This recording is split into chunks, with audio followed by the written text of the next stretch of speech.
guess there's no better game to start off with than the granddaddy of survival horror, Alone in the Dark. It came out way back in 1992, and even though the graphics haven't aged well, it still has the creepy atmosphere of the Lovecraft stories it's loosely based on. The combat system wasn't very refined, but it did let you pimp slap giant rats. Ooh, that's satisfying. Okay. If your tastes are more modern, Fear may just be the game to scare your pants off. The first-person shooter takes the creepier elements of Japanese horror films and pairs them with explosive action sequences. It doesn't hurt that it features spooky atmospheric lighting and creepy ghosts who can say more than just boo. She is a prisoner. But not every game needs high-tech visuals to scare you. In 1997's Clock Tower for the PlayStation 1, players are on the run from a dangerous serial killer named Scissorman. Gee, wonder how we got the name.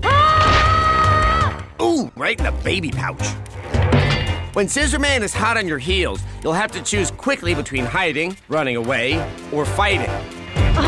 Hopefully next time you'll bring something a little more deadly than a bedsheet.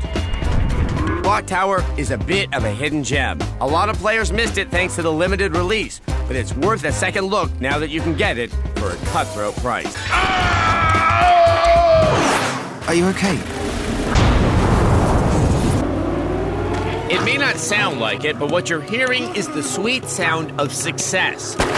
Coming in at number 7, Siren for the PS2 was a below-the-radar hit a couple of years ago. You can see visions. You're not safe here. Any fan of Japanese horror films like Pulse or Dark Water will fall in love with this game instantly. It has enough haunting imagery for 100 games, but the real draw was the ability to temporarily see through the eyes of the monsters surrounding you. If the game didn't feature a lame British dub, it would have ranked even higher on the list. The dog's already dead anyway. But trust us, it's still damn scary.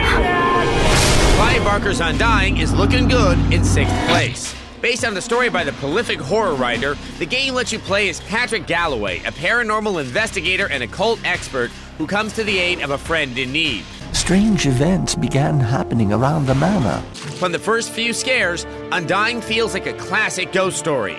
Chilling, thrilling, and a lot of fun. You will come to learn fear as I have.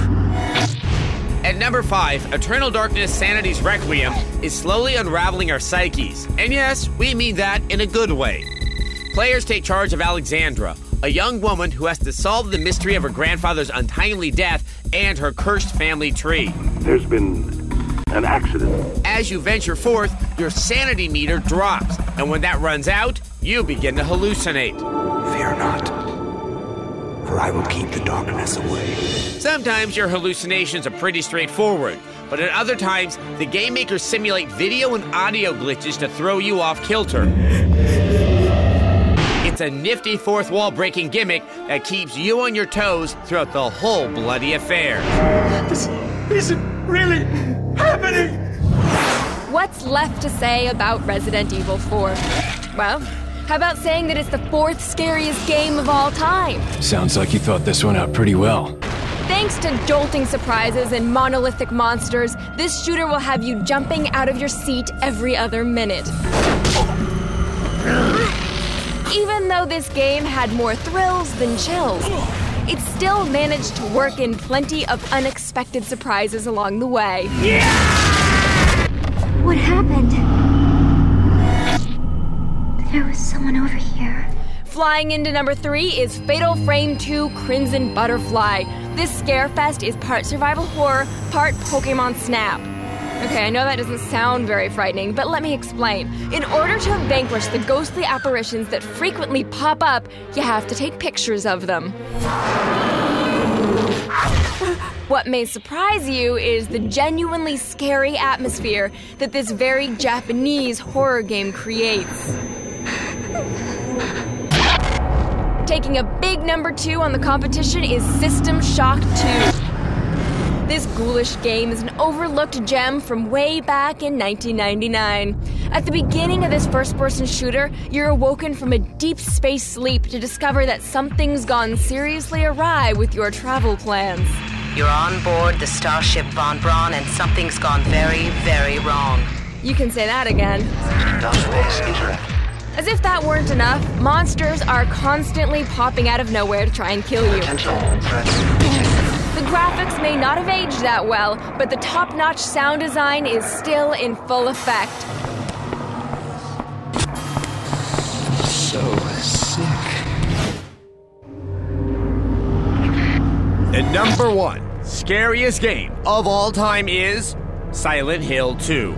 In this surreal nightmare simulation, players take control of James, a troubled widower who gets a letter from his dead wife saying that she's waiting for him in the forbidden hamlet of Silent Hill.